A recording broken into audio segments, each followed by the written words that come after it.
Welcome back, everybody. It's a dream that few make a reality out there, being happy with your finances. But our next guest says if you learn to manage your money the right way, you can actually get financially happy. We're here with Donna Skeels Cygan here. She's the author of The Joy of Financial Security. How are you doing? Good morning. I'm doing great. Thank you. Absolutely. So what is the first tip you give to people when they say, I need to put myself in line to be financially happy and stable and confident? Well, there's several tips, but the first one that I feel really strongly about is to focus on experiences instead of things. So if we can take our direction away from things, it takes the focus away from being materialistic, and experiences with friends and family have been shown to be the best way to increase our happiness. And so that's a key tip. And the second one is to stop trying to keep up with the Joneses. And that sounds like a cliche, but it is huge in our society. A lot of competition out there, isn't there? Oh my goodness, it's so pervasive and it's so toxic. And our kids are also exposed to it at school. So if we can make a very deliberate commitment to stop keeping up with the Joneses. Again, it takes our focus away from needing another big screen TV or more clothing this month or a new car when we really don't need a new car.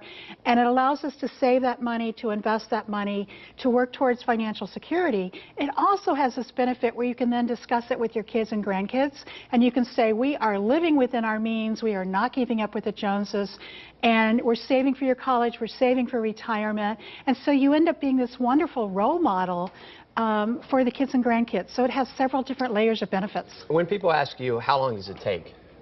Is there an actual set number? You know, does it take, oh, if you do this for 20 years, you'll be fine? No, there's definitely not a set number. It is so customized for each person. I have seen people make tremendous progress very quickly. And the first step I recommend is that you actually do a net worth statement. And the fact that we're in a new year, it's a perfect time to do that. What do you mean by that, Donna? Well, it's simply listing your assets and listing your debts, which are also called liabilities, and subtracting the debts from the assets. And the bottom line is your net worth. And it doesn't matter if it's a big number or if it's a number that you really need to improve upon. It's a starting point.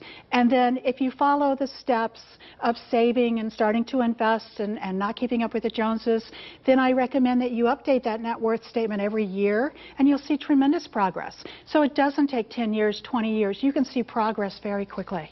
What do you talk to people about debt? Certainly an addiction here in America. You don't have the money, but I'll pay it off later to buy the product now. Yes. What do you tell people about that?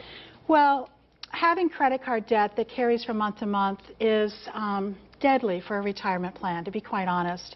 And so it really comes back to deciding that you're just not going to spend, you're not going to overspend. You're going to live within your means. And if you set a goal for saving, which is another thing I recommend, figure out how much you're saving now and then try to kick it up. If you set your focus on saving as opposed to spending, the spending kind of falls in line.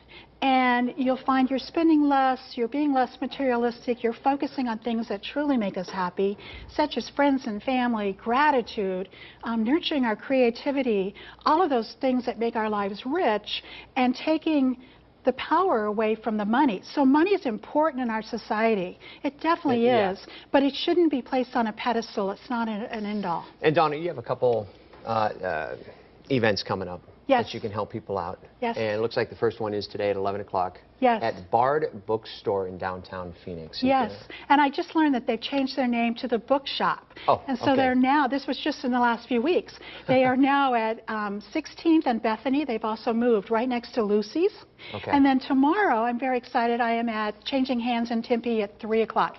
And I'll be talking about the strategies that can help you take control of your finances and become happier. We like to be happy. Yes, it's important. It is important. Donna, thank you very much. Thank you, Ryan. Tess?